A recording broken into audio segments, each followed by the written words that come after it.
What if I told you that the most commonly recommended exercise for poor leg circulation after 60 could actually be slowing your recovery? As a surgeon, I see this all the time.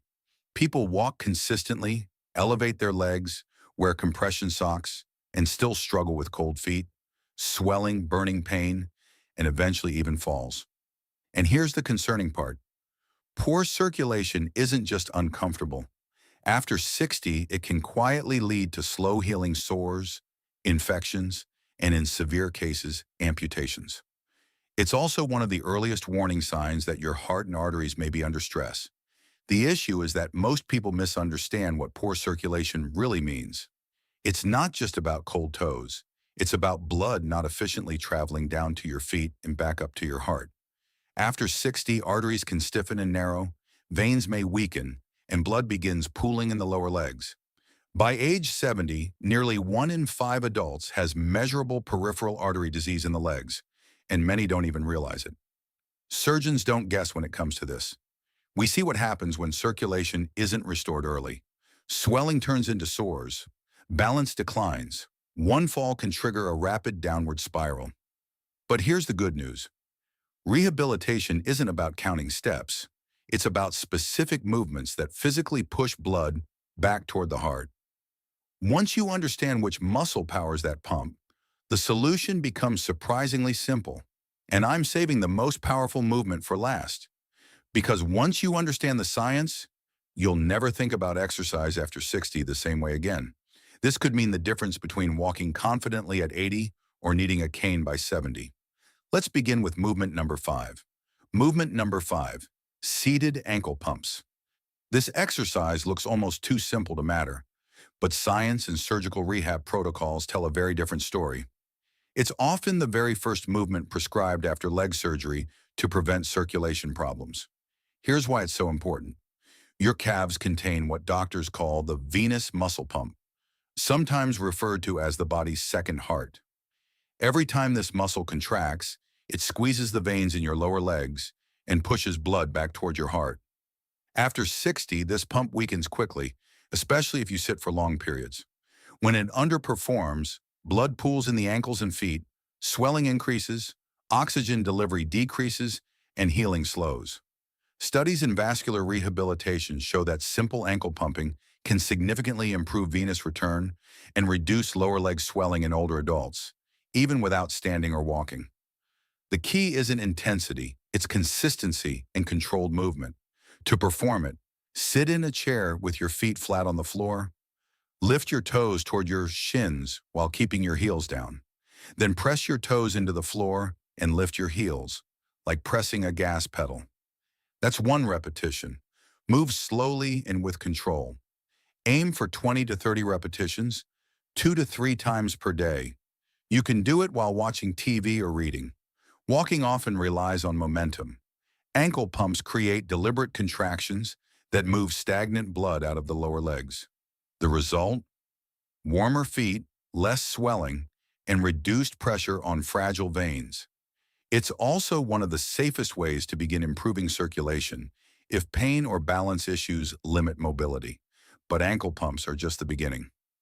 Movement number 4, seated leg extensions.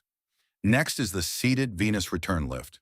A 2024 study published in the Archives of Physical Medicine and Rehabilitation found that adults over 60 who performed seated leg lifts with light resistance improved walking speed by 28% and stair climbing ability by 45% in just 8 weeks. Walking speed isn't just about fitness. Doctors often call it the 6th vital sign because slower walking speed is strongly linked to higher fall risk, loss of independence, and shorter lifespan. This exercise works because it targets your quadriceps and hip flexors while forcing your core to stabilize.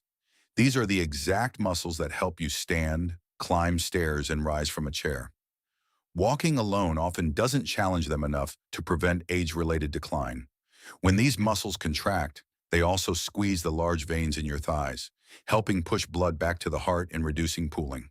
To perform it, sit tall in a sturdy chair with your back firmly against the seat. Keep both feet flat on the floor. Slowly lift one leg straight out in front of you, keeping the knee as straight as comfortable. Hold for 2 seconds, then lower slowly without dropping your foot. That's 1 repetition. Perform 10 to 15 reps per leg. Posture is critical. Keeping your back against the chair prevents you from using momentum and ensures the right muscles are working. As it becomes easier, add light resistance like ankle weights or a resistance band. Even 1 or 2 pounds makes a difference. Muscles respond to progressive resistance at any age, but strength alone isn't enough. Movement number 3, standing heel raises with support. This exercise targets a muscle group doctors rarely test, but it's often the first reason seniors lose independence. Calf strength is one of the strongest predictors of maintaining independence after 60. Stronger calves are associated with fewer falls and a lower likelihood of needing assisted living. Your calf muscles function as mechanical pumps. Every contraction squeezes deep veins and pushes blood upward against gravity. Weak calves allow blood to pool, swelling to increase, oxygen delivery to drop, and balance reactions to slow. To perform this movement, stand behind a chair or countertop and hold lightly. Rise onto the balls of your feet, lifting your heels as high as comfortable. Pause at the top for 2 to 3 seconds while looking straight ahead. Then lower slowly over 3 seconds. That pause is essential. It forces your balance system and calf muscles to activate together, the same reaction your body uses to prevent a fall. Start with 10 repetitions and gradually work up to 20 to 25. This movement improves circulation, ankle stability, and reaction speed all at once. Now we're getting close to the top 2. Movement number 2, single leg circulation. Hold this exercise may look like simple balance training, but it's one of the strongest predictors of future mobility. The ability to stand on one leg is closely associated with fall risk and physical decline after 60. Adults who struggle with this test are significantly more likely to experience serious falls in the coming years. Standing on one leg forces your calf, ankle, hip, and core muscles to contract continuously. That sustained contraction creates a prolonged muscle pump effect, pushing blood upward instead of allowing it to pool. To perform it, stand next to a countertop or chair. Lightly hold on for support, shift your weight onto one leg and lift the other foot slightly off the floor. Stand tall and look forward. Hold for 20 to 30 seconds, breathing normally. Switch sides. Perform 2 rounds per leg. As you improve, reduce how much you rely on your hand for support. Balance keeps you upright, but it doesn't fully restore circulation. For that, we move to the most powerful calf pump of all. Movement number 1, standing calf pump. Hold. This is the exercise surgeons around the world consistently rely on to restore blood flow after 60. When you rise onto your toes and hold, your calves compress deep veins and force blood upward against gravity. The hold is what makes it so effective. It keeps the pump engaged long enough to overcome pooling and sluggish return flow. To perform it, stand behind a chair and hold lightly for balance. Place your feet hip-width apart. Slowly rise onto the balls of your feet. Hold the top position for 3 to 5 seconds while breathing normally. Then lower slowly over 3 seconds. Start with 8 to 10 repetitions and gradually work up to 15 to 20 with control. This sustained contraction improves venous return, reduces swelling, strengthens ankles, enhances walking endurance, and builds balance confidence, all with minimal joint stress. So there you have it, 5 movements surgeons rely on to restore circulation, reduce swelling, and protect independence after 60. Walking is wonderful. Keep doing it. But walking alone leaves critical gaps.